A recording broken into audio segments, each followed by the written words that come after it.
হিন্দু আর মুসলমান এই দ্বিজাতি তত্ত্বের বেসিসে যখন দেশটা ভাগ হয়েছিল তখন পরিষ্কার এক চুক্তি হয়েছিল, এবং যে ব্রিটিশরাও এর মানে অবশ্যই কংগ্রেস সরকারের তো একটা বড় জায়গা আছে ভাগ করার আমাদের দেশটাকে, যে যারা হিন্দু তারা আজকে ভারতবর্ষকে বেছে নেবে এবং যারা মুসলিম তারা পাকিস্তানকে বেছে নেবে। তাদের তো অবশ্যই এটা কথা যে হাম হাসকে লিয়া হ্যায় পাকিস্তান আর হাম লড়কে লেঙ্গে হিন্দুস্তান, এটা তো ডেফিনেটলি তারা জিহাদিকরণ করেছে, আজকে তারা জনসংখ্যা জিহাদি করছে, এটাও তো জিহাদি। আজকে আমাদের পশ্চিমবঙ্গে দাঁড়িয়ে তারা আজকে কিন্তু তুমি দেখেছো তারা এখনো অ্যারেস্ট হয়নি, মালদা মুর্শিদাবাদ থেকে তারাও বলছেন হ্যাঁ খুব ভালো করেছেন, হিন্দুদের এত গরম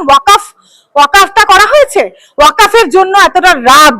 ওয়াকাফ 370 এইগুলো যেগুলো হচ্ছে আমাদের রুট কজ আজকে। এবং ওখানকার কিন্তু কোনো জনগোষ্ঠী মারা যায়নি, পয়েন্ট টু বি নোটেড, এটা ভেবেছো কিনা জানি না, ওখানে কিন্তু কোনো মুসলিমও মারা যায়নি, একজন বাঁচাতে গিয়ে মারা গিয়েছে, that is exception, that we should not take it as a rule, ঠিক আছে? অ্যাজ এ রুল কিন্তু আমরা দেখতে পাচ্ছি ওইখানে বসে কোনো কাশ্মীরি মারা যায়নি লোকাল এবং লোকালিটিতে, এবং আমরা লোকালি থেকে এটাও জানতে পারছি যে মারা গেছে কিন্তু শুধু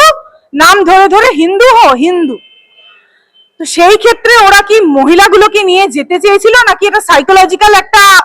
কিলিং এর কাজ করেছেন যে তারা বাইরে এসে বলবেন যাতে করে আমরা সকলেই কালমাটা গুগলে সার্চ করা শুরু করে দেব এবং আমরা কালমাটা মুখস্থ করে নেব নিজেদের প্রাণ বাঁচানোর জন্য, এবং ইসলামিক ধর্ম অনুযায়ী কালমা পড়ে কিন্তু হিন্দু থেকে মুসলমান হওয়া যায়।